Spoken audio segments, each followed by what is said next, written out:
Така създаваме шампиони. Не само на татамито, но и в живота. Сега искам да ви покажа нашата мечта и се надявам в най-скоро време тя да бъде осъществена. В момента не сме в залата по джудо, но сме в новоизградения, така дълго мечтан за целия град басейн.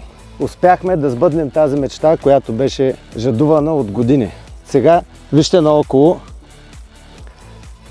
Този терен се надяваме с общи усилия да го превърнем в много по-добра спортна база, а не този терен, който е в това състояние.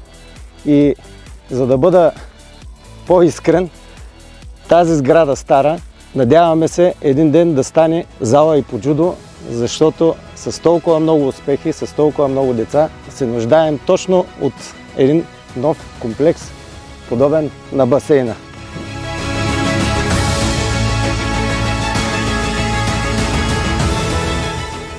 Точно това ще разкраси и целият комплекс и ще стане още едно много по-приятно място за спортуване на целия град. Купуването и продаването на гласове е престъпление.